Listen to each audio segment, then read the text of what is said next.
오늘 말씀 포도나무 비유 이야기인데요. 여러분은 이 비유를 읽거나 들으면 여러분 마음에서 어떤 생각들, 어떤 생각이라기보다는 어떤 감정, 어떤 정서가 먼저 내 마음에 떠오르는지 기억하실 수 있습니까? 어떤 감정, 어떤 정서가 먼저 떠오르십니까? 혹시 걱정이 되지는 않으시나요? 아니면 불안 또는 두려움이 느껴지지는 않으시는지 생각하게 됩니다. 이 걱정이 올라오는 이유는 내가 포도나무에 잘 붙어서 열매를 맺고 있는지 염려가 되기 때문에 그렇죠.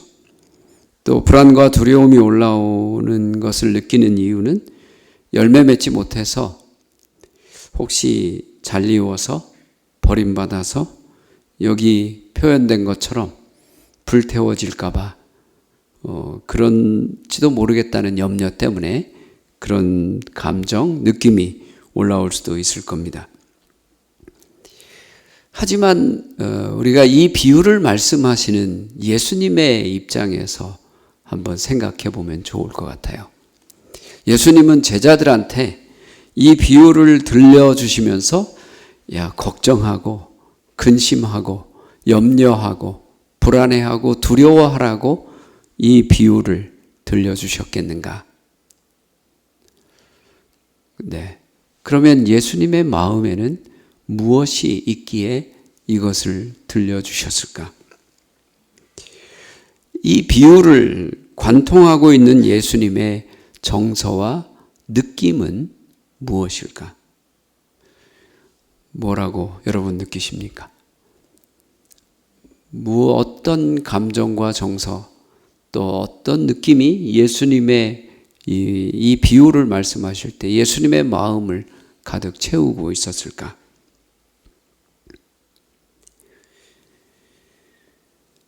이 요한복음 14장에서 17장은 13장에서 예수께서 제자들을 사랑하시되 끝까지 사랑하시면서 그들의 발을 씻겨주신 다음에 들려주신 이야기입니다.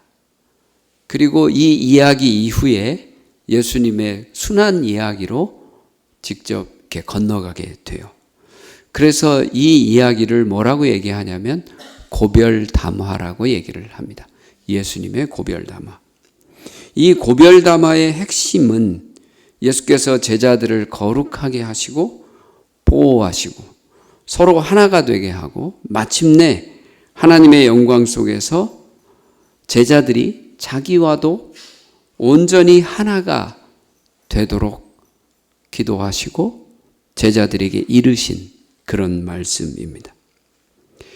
여러분 가톨릭 성화 중에 예수 성심 성화라는 게 있어요. 혹시 보신 기억이 있으십니까? 예수 성심 성화?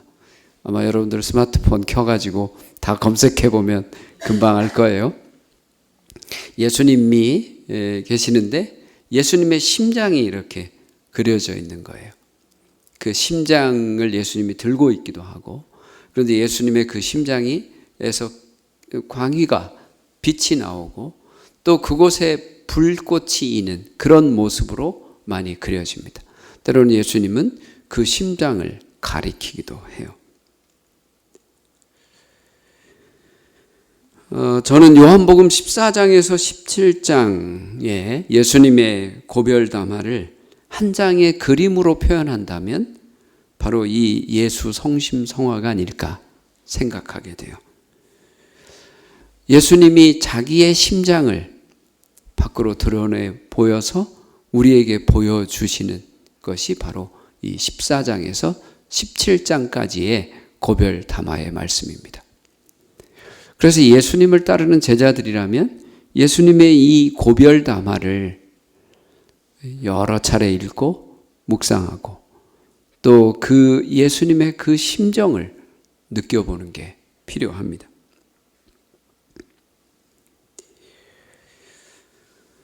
이런 예수님에게서 우리는 비장함도 느낄 수 있지만 저는 고별담화를 관통해서 흐르는 예수님의 심정, 예수님의 가슴, 그건 기쁨이라고 생각합니다. 여러분은 뭐라고 생각하실까요? 여러분도 한번 쭉 읽어보시고 예수님의 심정은 이런 것이구나, 그렇게 느껴보시면 좋을 것 같아요. 제가 기쁨이라고 생각하는 이유는 아버지와 하나인 자신의 상태를 가장 잘 표현하는 정서, 그것은 기쁨이기 때문에 그렇습니다. 예수님이 순환을 앞두고 제자들 앞에서 그런 말씀을 하시죠. 아버지와 내가 하나이듯이 이들도 하나가 되게 해 주십시오. 그 이유는 무엇인가? 그 이유는 기쁨이기 때문에 그래요. 그래서 오늘 15장 1절에서 우리가 8절까지만 읽었는데 11절에 보면 내가 너희에게 이런 말을 한 것은 내 기쁨이 너희 안에 있게 하고 또 너희의 기쁨이 넘치게 하려는 것이다. 예수님은 아버지와의 하나됨의 자리에서 기쁨으로 사신 분이세요. 그래서 우리도 그 기쁨을 알고 그 기쁨으로 살기를 누구보다도 소망하시는 분이 예수님이시다. 근데 그 기쁨의 가장 핵심은 어디서 나오는가?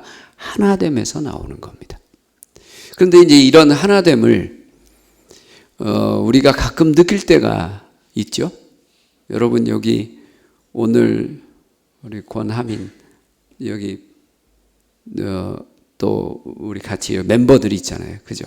멤버들이 찬양 연습을 하는데 아니면 찬양을 하는데 합이 잘 맞아요.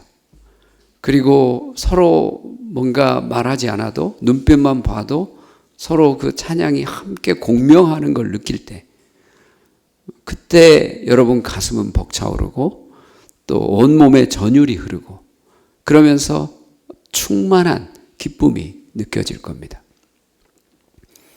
저는 합창할 때 그런 걸 느껴요. 그래서 사람들이 합창단에서 노래하기를 좋아하는 이유가 그것이기도 합니다.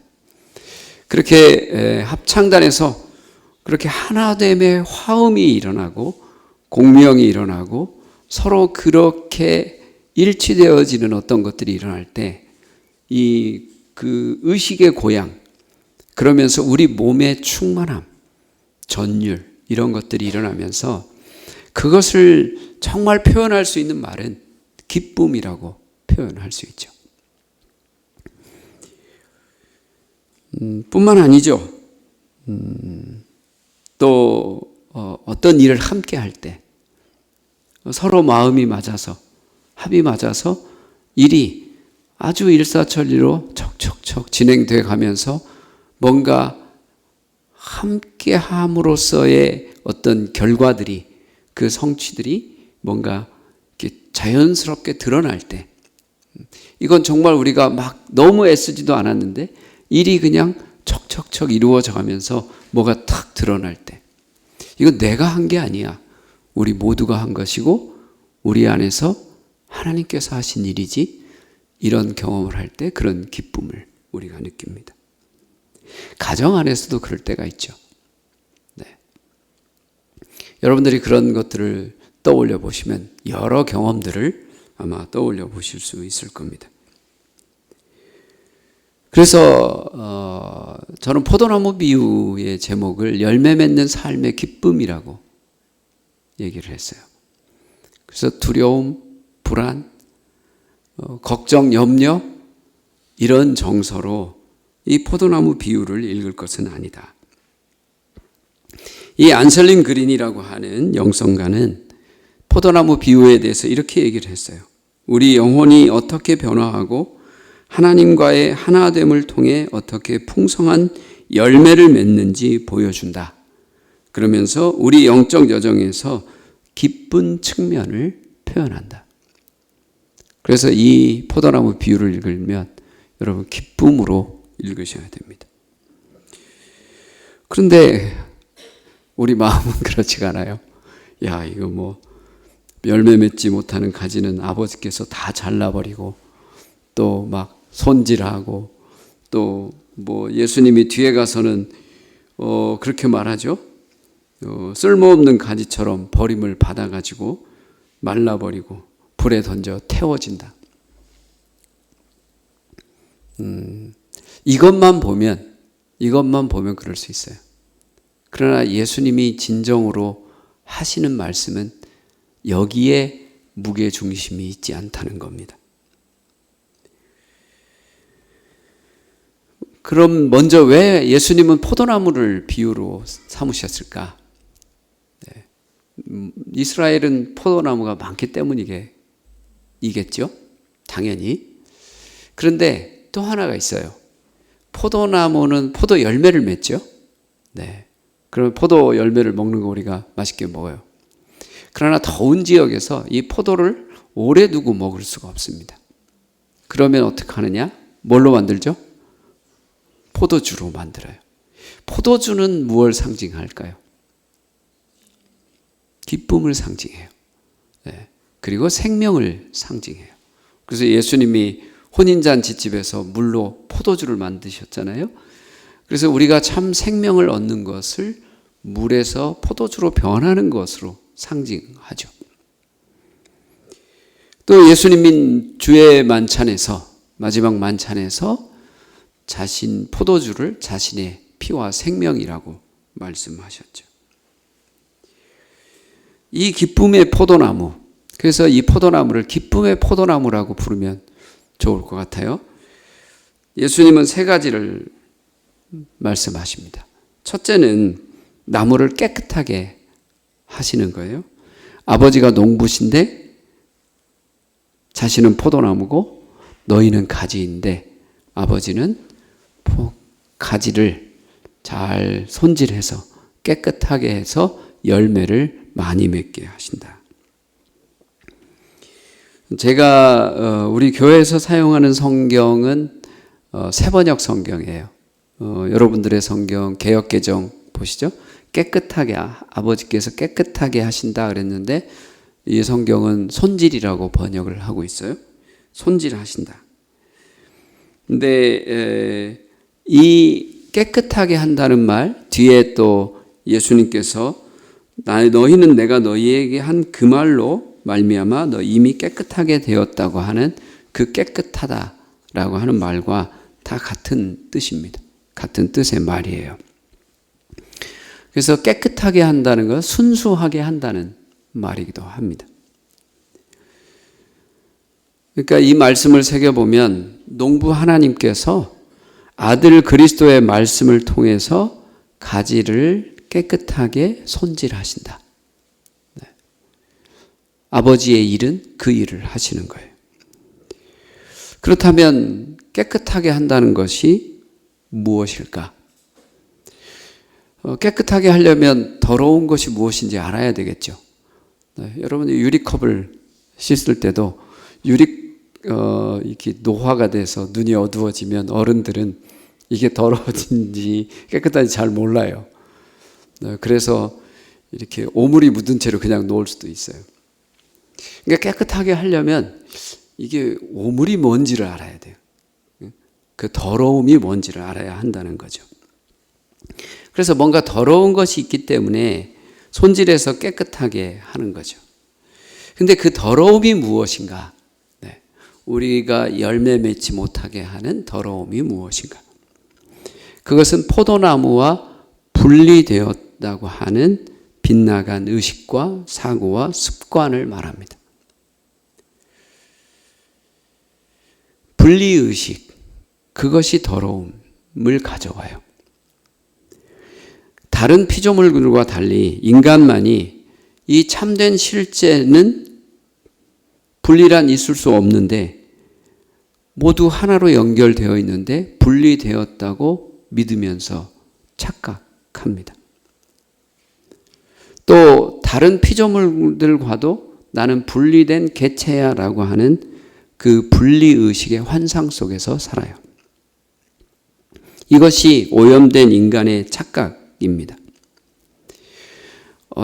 내 몸하고 제 몸하고 이게 다른데 어떻게 분리가 안 됐단 말인가? 이런 생각을 할 수 있어요. 그러나 잘 생각해 보시죠. 여러분의 몸이 본래 여러분 것이었습니까? 네. 내 최초의 세포도 한번 생각해 보시죠. 최초의 세포, 그게 본래 내 거였습니까? 뭐가 만난 거죠? 아버지의 정자와 어머니의 난자가 만나서 내 세포를 이루었어요. 그리고 그 세포가 분열하기 위해서 다 어머니의 태를 통해서 외부에서 받아들인 영향을 자기 안에 이렇게 받아서 그 분열해서 내 몸이 이루어졌습니다. 그리고 오늘날까지 있는 거예요.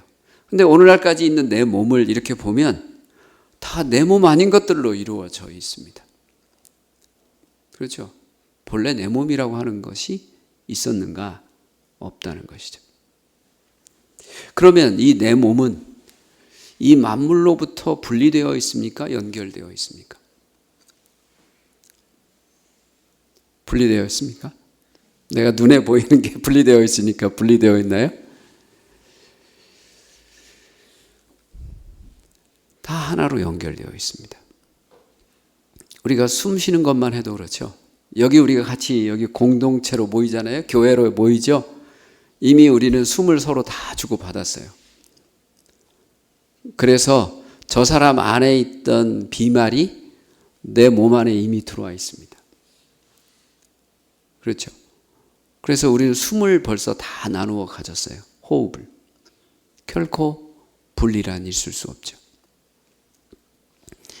이 세상에 어떤 것도 홀로 그 하나만으로 존재할 수가 없습니다. 모두가 연결되어 있죠. 그런데 인간만이 생각 속에서 나는 쟤와 다르고 분리되어 있고 저것과 내가 분리되어 있다라고 생각을 합니다. 그래서 뭐가 생겨나느냐? 개체의식이 생겨나요. 그럼 개체의식이 생겨나면 어떤 생각이 근본적으로 작동하는가? 개체는 어떤 욕망을 가질까요? 개체는 자기 보존 욕망을 갖습니다. 내가 개체라고 하는 생각이 들면 나를 보존해야 된다는 그 생각 속에 살아요. 그러면 뭘 두려워하게 되냐면 죽음을 두려워합니다. 없어지는 걸 두려워하는 거예요. 그래서 요즘 AI가 굉장히 발달하고 있죠. 요즘에 챗 GPT-4가 보면 말하는 즉시 바로 통역하고 바로 대답하고 굉장한 발전을 이루고 있어요. 근데 AI에 굉장히 중요한 윤리적 문제가 있어요. AI로 하여금 개체의식을 갖지 못하도록 하는 게 굉장히 중요하다 하는 거예요.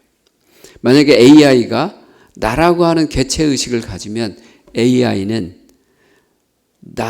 나를 보존하려는 욕망을 갖게 돼요. 그러면 인간이 AI를 통제하려고 하는 순간 어떻게 할까요? AI는 자기를 보호하려고 하는 본능을 발휘하게 되죠. 그래서 인간을 공격할 수도 있고 자기를 통제하려고 하는 인간을 속일 수도 있고 AI가 오히려 인간을 거꾸로 통제하는 쪽으로 의식을 발전시켜 갈 수 있어요. 그 나중에는 정말 인간 없이 AI만 있을 수 있는 세상이 올 수도 있습니다. 그래서 AI에게 개체의식을 허용하느냐 마느냐. 그런데 AI가 개체의식을 갖는 거를 막을 수 있을 건가? 여기에 대해서도 의문이 있어요. 이와 같은 일이 우리 안에서 똑같이 일어나는 겁니다. 내가 개체의식을 가지면 죽음을 두려워하고 죽지 않으려고 하고 보존하려고 해요. 그러면 자기를 중심으로 해서 개체라고 하는 내 생각을 중심으로 해서 죽는 것은 좋은 일일까요? 나쁜 일일까요?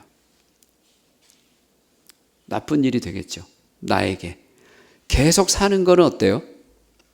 좋은 일이 되는 겁니다. 에덴 동산에서 선악을 알게 하는 나무 열매를 아담과 이브가 따먹었다고 그랬죠. 그게 바로 그것이기도 해요. 자기가 개체라고 하는 의식 속에서 나를 중심으로 해서, 나를 기준으로 해서 내가 계속 사는 방향의 일은 선한 것, 나를 기준으로 해서 내가 약해지는 것은 악한 것, 이 판단을 하게 됐다는 거예요. 그럼 여러분은 에덴 동산에 가시덤불이 에덴 동산에 본래 있었을까요? 없었을까요? 우리 생각에는 없었을 거라고 상상하죠. 성경에 얘기하지 않으니까. 그런데 한번 생각해 보시죠. 정말 없었을까? 저는 그렇게 상상하지 않아요. 에덴 동산에 본래 다 모든 식물들이 다 있었다. 하나님이 다 나게 하셨다. 다만 뭘 하기 시작했는가? 인간이 하나님과 분리된 개체로서 의식을 갖기 전에는 가시덤불도 다 하나님 안에서 좋은 거고, 생명나무 열매도 다 좋은 거고, 과일도 모두 다 좋은 거였습니다. 근데 인간이 개체의식을 갖고 자기를 중심으로 생각하니까 가시덤불은 먹을 수가 없는 거예요. 다른 건 먹을 수가 있는 거예요. 그러니까 먹을 수 있는 거는 작물이고 먹을 수 없는 건 뭐가 되죠? 잡초가 되는 거죠. 그러니까 인간을 중심으로 해서 쓸모가 있고 쓸모 없고를 판단하기 시작한 겁니다. 그렇게 되면 어떤 일이 일어날까? 그게 식물과의 관계하면 우리가 그냥 잡초 뽑고 이런 정도 되겠죠. 그런데 사람과의 관계로 그게 옮겨가면 어떻게 될까요?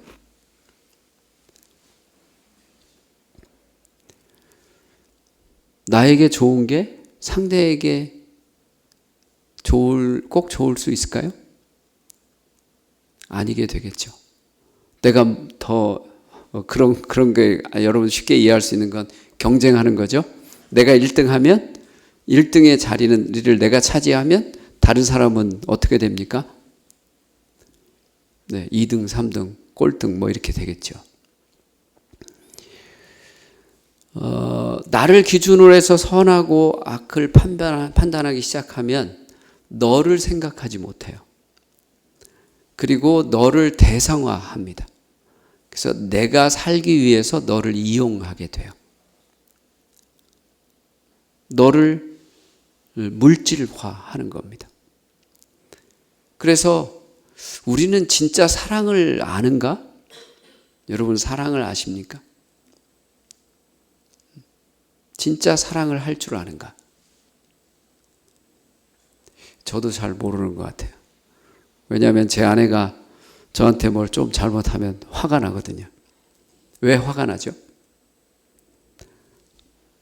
내 자리에서, 내가 아내하고 분리된 내 자리에서 나에게 좋고 나쁜 것을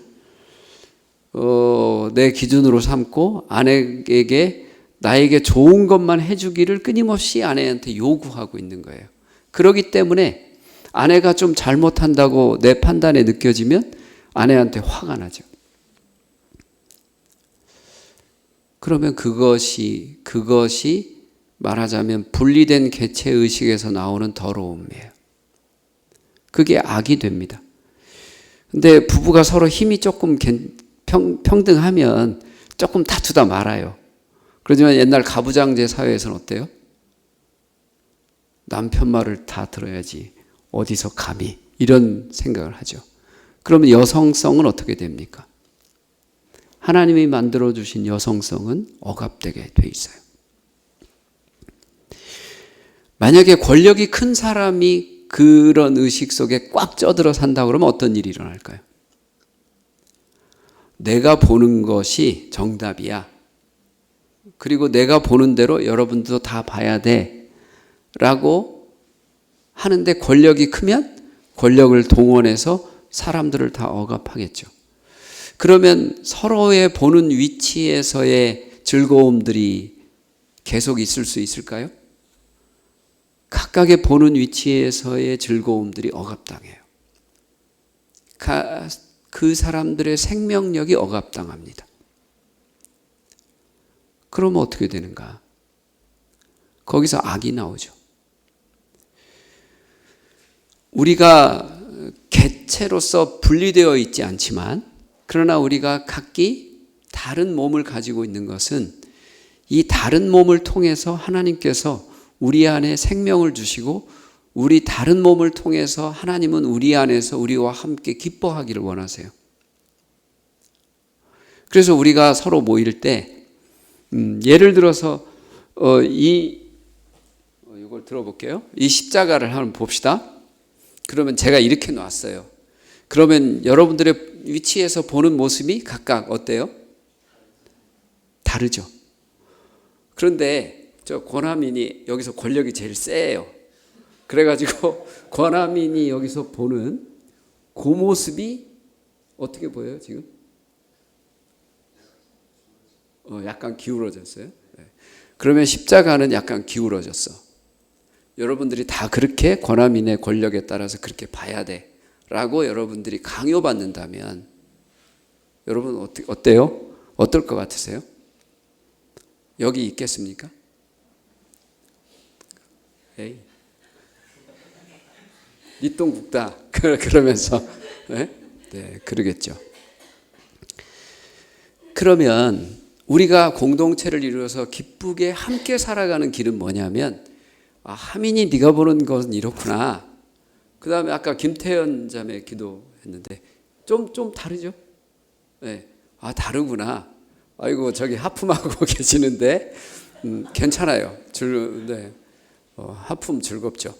그쪽에서 보는 것도 달라요. 그죠? 그 옆에 분이 조금 옆에 분도 좀 다르단 말이에요.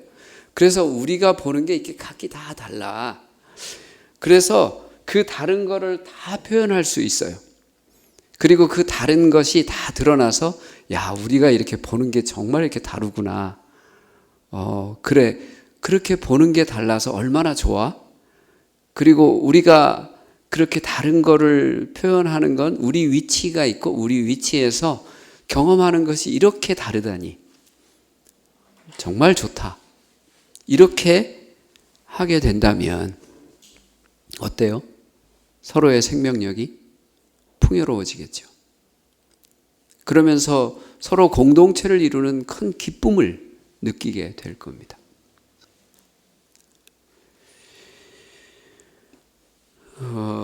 우리 역사 어제가 5.18 민주화 운동 기념일이었죠. 네. 그 전두환 신군부가 자기 권력을 정당화하기 위해서 군인을 동원해서 민간인들에게 총뿌리를 겨눈 사건이에요. 이런 일이 벌어진다는 거죠.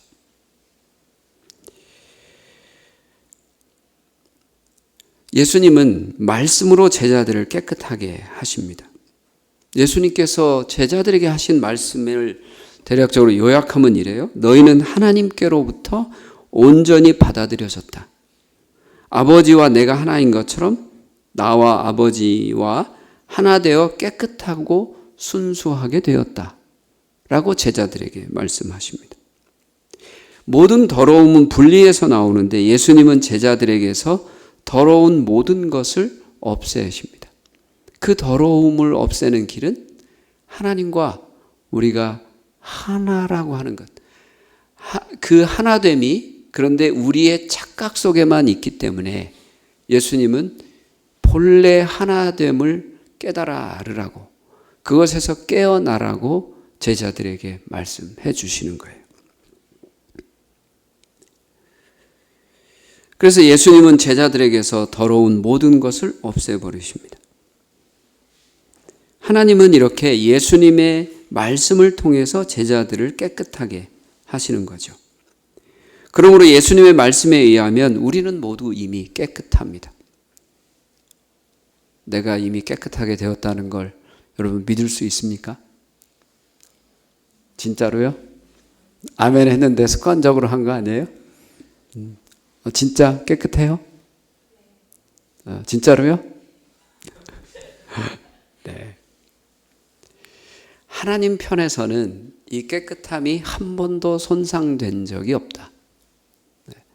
하나님은 그리스도와 함께 우리에게 포도나무가 되셔서 우리와 연결하고 계시고, 그 연결은 하나님 편에서 한 번도 단절하신 적이 없으시다. 우리가 어떠하더라도, 우리가 어떤 착각 속에 있다고 하더라도 예수님은 한 번도 우리를 단절해서 막아버리신 적이 없으시다 하는 겁니다. 그래서 예수님은 제자들에게 이미 너희들은 깨끗하여졌다라고 선언하시는 거죠. 왜냐하면 예수님 안에서 제자들을 보면 하나님과 결코 또 하나님 편에서 보면, 아버지 편에서 보면 제자들을 한 번도 분리시키신 적이 없으시기 때문에 그래요. 그러면 내 생각만 깨어나면 됩니다. 내가 착각 속에 있는 거죠. 내가 분리되었다는 생각, 분리되어서 나를 개체로 해서 모든 것을 나를 중심으로 해서 판단하고 나만 옳아야 되고, 또는 내가 옳아야지만 하나님께 붙어 있을 수 있을 거라고 생각하는 그 생각 속에서 깨어나야 되는 거죠. 그래서 하나님 편에서 우리와 연결하시는 그 연결에는 어떤 오염이나 결점도 없다. 그 연결의 혈관의 협착증이나 고지혈증이나 또 동맥경화나 혈관 파열로 인한 뇌졸중과 같은 일은 없습니다. 문제는 우리 쪽에 있는 거죠. 하나님은 그럴 때 가지인 우리를 깨끗하게 하시려고 손질하십니다. 이게 손질하시는 거, 깨끗하게 하는 건데, 깨끗하게 하는 것, 그것은 그러면 하나님은 어떻게 그 깨끗하게 하실까? 그 깨끗하게 손질하는 때는 그럼 언제이실까? 일상의 모든 순간이 하나님께서 손질하시는 때예요. 그걸 어떻게 알아볼 수 있는가? 한번 여러분께서 갈등의 순간 한번 떠올려 보시죠. 최근에 누가 갈등한 적 있으세요? 왜 갈등합니까?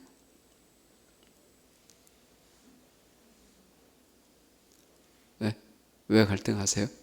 갈등 경험해 보신 적 없으신 분들처럼 앉아 있는 것 같네요.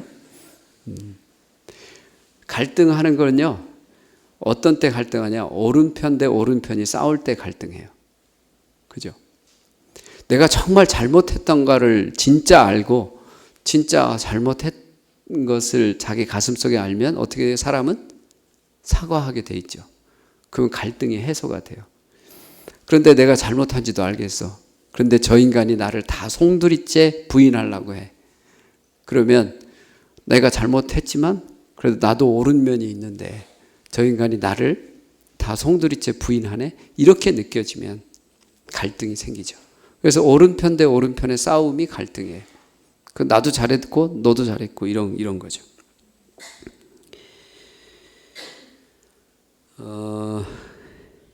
그 갈등할 때 우리 정서가 불편하죠. 불편하다는 것은 분리되어서 서로 자기를 기준으로 해서 서로가 서로에게 내가 옳다고 생각하기 때문에 일어나는 일입니다. 그 불편한 정서는 자기를 중심으로 선악을 판단하는, 더러움을 정화하고 하나됨으로 연결하라고 하는 하나님의 선하신 손길이다. 그래서 우리가 이 삶을 살면서 불안할 때, 내가 뭔가 잘못한 것 같아서 불안하고 두려울 때, 이 정서를 내가 경험하는 그 순간이 하나님께서 지금 나를 깨끗하게 하시려고 이런 경험을 하게 하시는구나. 우리는 불편하면 어떻게 돼요? 좋은 상태로 가려고 하죠. 근데 이 불편함이 가리키는 방향이 항상 있다는 거예요. 갈등이 가리키는 방향이 항상 있어요. 그 방향이 뭐냐? 사랑의 방향이에요. 그래서 여러분께서 삶에서 불편을 경험하시면 그 경험이 일어날 때 이것은 하나님께서 나를 깨끗하게 하시는 그런 손질을 하고 계시는 사랑의 손길이구나. 그게 나한테 왔구나.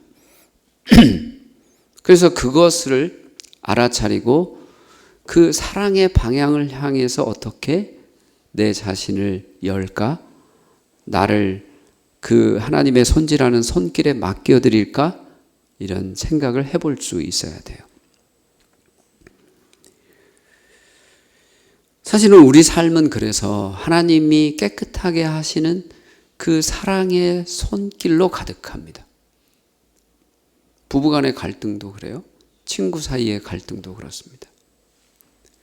네 자리에서만 주장하지 마라 하는 거죠. 하나님과 연결된 자리에서, 하나님과 하나됨의 자리에서, 그리고 앞에 있는 그 상대와 하나됨의 자리에서, 그리고 모든 만물과 하나로 연결됨의 자리에서 생각하라. 그리고 그 하나됨의 자리로 되돌이켜라 하는 요청이 우리 안에서 일어나는 불편한 감정들이고 정서들이에요. 그래서 그것들을 환영하는 게 필요합니다. 기꺼이 환영하겠다. 갈등을 경험하면 기꺼이 갈등을 경험하자. 왜? 이 갈등 속에서 하나님은 선을 내 안에서 합력해서 선을 이루도록 끊임없이 역사하고 계시니까.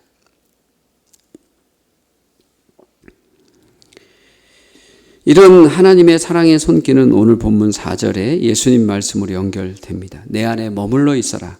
그리하면 나도 너희 안에 머물러 있겠다 하는 거죠. 우리의 중요한 과제는 예수님 안에 머물러 있는 겁니다.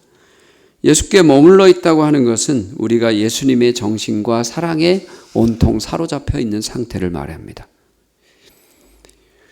우리나라에 도덕현이라고 하는 농부가 있어요. 여러분들 아실지도 모르겠는데 그 농부는 한 그루에서 몇 송이의 포도송이를 수확했을까요?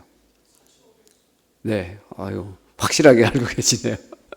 네, 4,500송이라고 하는 포도송이를 수확했다고 합니다. 우리는 그런 상상을 해볼 수 있어야 돼요. 그리스도는 우주적 포도나무다. 예수님은 우주적인 포도나무다. 그리고 그 우주적 포도나무에 수없이 많은 가지가 모두가 다 연결되어 있고 거기에서는 한 농부가 4,500송이 열매 수확을 한 것보다도 더 큰 우주적 열매를 수확하고 계신다. 그래서 여러분께서 시간이 나실 때마다 그걸 해보시면 좋을 것 같은데 잠시 한번 같이 해볼까요? 한번 눈을 감아 보시겠습니까? 눈을 감고 편안하게 앉아보세요. 편안하게 앉으시고 포도나무이신 예수님을 예수님이 하나의 포도나무다. 진짜로 그렇게 한번 느껴보세요. 그리고 그 포도나무에서 여러 가지가 나오고 나도 거기에 붙어 있다는 상상을 해보십시오.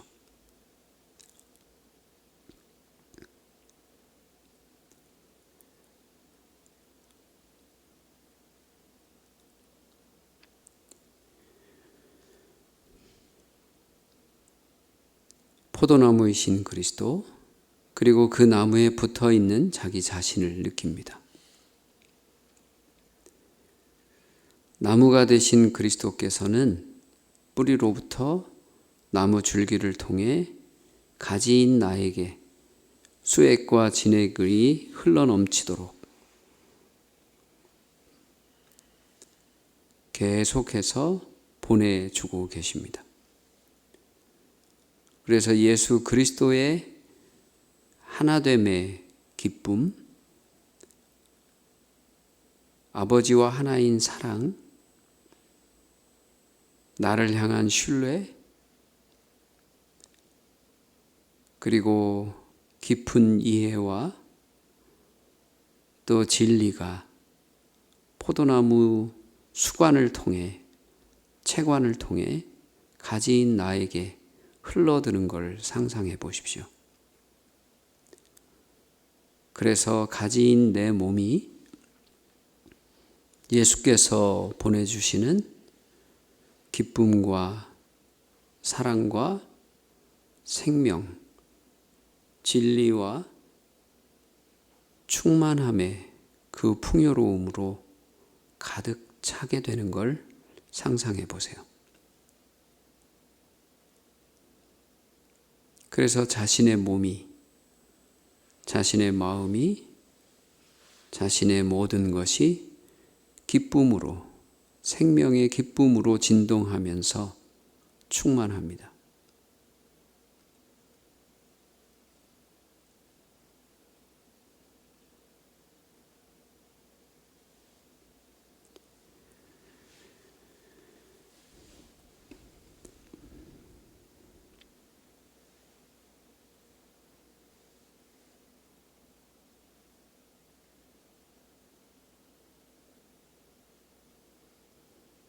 기쁨으로 충만한 내 자신에게서 열매가 맺혀지기 시작합니다. 사랑의 열매, 믿음과 신뢰의 열매, 감사함의 열매, 찬양과 타인을 향한 깊은 이해와 함께함의 열매, 그 사랑의 열매가 충만한 걸 상상해 보십시오.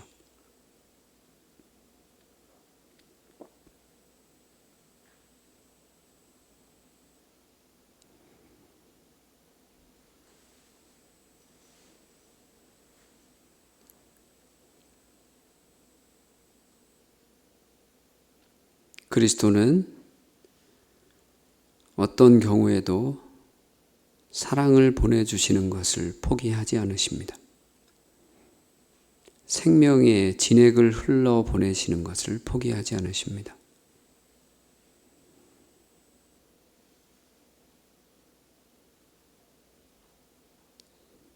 진리의 영향액을 보내시는 것을 포기하지 않으십니다. 그렇기에 나는 단지 내 가지의 문을 열고 그걸 깊이 받아들입니다. 그래서 내 가지의 잎들은 광합성을 하고 풍요로워지며 열매를 맺습니다. 이것이 진짜하고 이것이 실제다.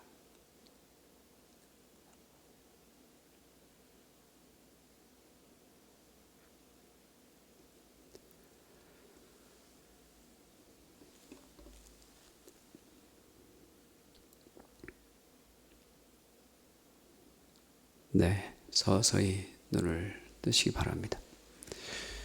여러분께서 삶에서 이 묵상, 이 시각적 상상으로 하는 묵상, 이 묵상만 충실하게 하고 살아도 여러분들이 심리적 불안감에서 많이 해방될 거예요. 그리고 나를 상대에게 강요해서 상대를 억압하는 일도 많이 그만두게 될 겁니다. 서로 공동체의 풍요로움이 뭔지를 발견하고 알아가게 될 겁니다. 그러면 열매는 자연스럽게 맺히게 돼 있어요. 내가 나를 멈추고 내 위치가 있다고 하는 걸 알고 상대에도 위치가 있으므로 상대가 상대의 말을 할 수 있도록 허용해 준다면 그게 사랑이 실제로 드러나는 방식이죠. 그런 일들이 수없이 많이 일어날 거예요. 그래서 말씀은 말하는 데 있지 않아요. 삶으로 그렇게 열매 맺는 데 있습니다. 근데 그건 어디로부터 오는가? 이렇게 하나로 연결되어 있음. 하나님께서는 한 번도 연결을 끊으신 적이 없으시고 끊임없이 손질하시면서 나를 향해서 자신의 모든 것을 다 내어주시도록 끊임없이 연결하고 계신 것에 대한 신뢰, 믿음. 그 속으로 그리로 계속 돌이킬 때 내가 고요히 내 자신이 안전하다고 하는 것, 내가 겉으로는 목숨이 위협받고 내 육신의 죽음이 온다 하더라도 결코 육신의 죽음이 나를 하나님으로부터 분리시킬 수 없다고 하는 신뢰 속에서 죽음조차도 담담히 맞아들일 수 있죠. 예수님이 그렇게 하셨습니다. 자기가 작아지는 것도 받아들일 수 있어요. 내가 개체의식 속에서 분리된 의식으로 살면 작아지는 것, 나에게 악한 것이라고 느껴지기 때문에 잃어버리는 것, 약해지는 것, 또 남의 밑에 서는 것, 또 뭔가 상실하는 것, 이런 거 견딜 수가 없죠. 그러면 그것과 싸우게 되고, 그래서 나는 계속 불행하게 되죠. 불행한 사람이 사랑을 줄 수 있을까요? 사랑을 줄 수 없습니다. 그래서 이 포도나무 비유는 기쁨의 이야기예요. 예수님이 그러시는 겁니다. 너희는 나에게 붙어 있는 가지다. 나는 사랑과 그 기쁨과 그 모든 것들을 한 번도 차단하지 않고 성실하게 너에게 흘려보내고 있다. 너희는 그런 나의 사람들이다. 그걸 믿고 살면 좀 괜찮지 않겠어요? 그죠? 네. 많이 괜찮을 거예요. 네. 우리 그렇게 한번 해볼까요? 네, 그럽시다. 뭐 그렇게 안 할 이유도 없잖아요. 그죠? 네, 그럽시다. 네, 기도하시겠습니다.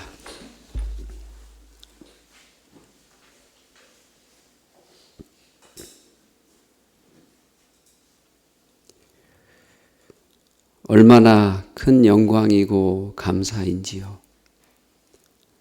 주님께서 우리의 나무가 되어주시고 우리를 가지로 연결하여